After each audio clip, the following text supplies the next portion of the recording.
বললেন কেন আপনি? আমি ইচ্ছে করে তো ভাঙি নাই, হাত থেকে পড়ে গেছে। হ্যাঁ, সেটা তো বোঝাই যাচ্ছে। এই পুরো বাড়িতে আমার মায়ের একটা চিহ্ন তো আর বাকি রাখলেন না আপনারা। শেষে একটা ছবি ছিল, সেটাও ভেঙে ফেললেন। এভাবে কেন বলতেছো বাবা? আমি ইচ্ছে করে কেন ভাঙবো বলো তো? আমি বুঝতেছি তো, আমি খুব ভালো করেই বুঝতেছি। আপনারা যে সব প্ল্যান করে করতেছেন না, সেটা আমি খুব ভালো করেই বুঝতেছি। প্ল্যান করে করতেছি মানে? এটা আবার কোন ধরনের ল্যাঙ্গুয়েজ? প্লিজ ইভান, রাগ করো না বাবা। হইছে, মাফ করেন। আপনারা তরদ দেখাইতে হবে না। ইভান, তুমি তোমার মায়ের সঙ্গে এভাবে কথা বলছো কেন? মা? কে মা? আপনি আমার মা। ওনাকে বলে দিয়েন যারে তারে এনে আমার মায়ের জায়গায় বসাই দিলেই সে আমার মা হয়ে যাবে।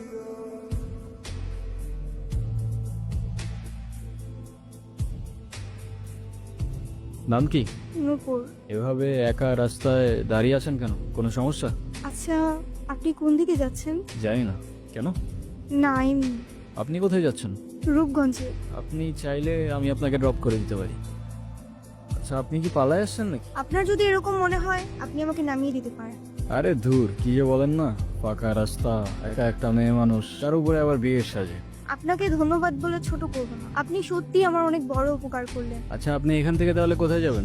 আমার একটা ফ্রেন্ড আসবে, আপনি তাহলে যান। হ্যাঁ, ঠিক আছে, আল্লাহ হাফেজ। আপনি আবার এদিকে একা একা চলে আসছেন কেন? আপনার ফ্রেন্ড আছে নাই? আপনি ওকে ফলো করতেছেন আমাকে? হ্যাঁ, আমিও ফলো করতেছি আপনাকে। নেন। সরি, আসলে আমার একদমই খেয়াল ছিল না। আপনার গাড়িতে ফেলে আসছিলাম না? Yes ma'am. আর আমাকে ডাউট করার জন্য শুক্রিয়া। হ্যালো, হ্যালো, কে? আমি নূপুর। তোমার নাম্বার বাসায় ফেলে আসছি। আমি তো রূপগঞ্জে। তুমি কোথায়? চলে আসছো? কিন্তু আমি তো রূপগঞ্জ নাই এখন। সকালে আম্মু আপুর সাথে কদম তুলে আসছি। তোমাকে না কালকে বললাম আমি রূপগঞ্জ আসতেছি, তো আমি এখন একা কি করবো এখানে? আরে আমি তো আছি, টেনশন করো না। তুমি এক কাজ করো, শ্যামপুর স্টেশনে আসো, ওইখান থেকে আমরা একসাথে বানাই দেবো। আচ্ছা, ঠিক আছে।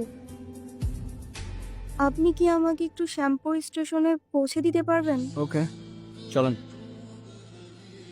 আপনার কল আসতেছে, কলটা ধরেন।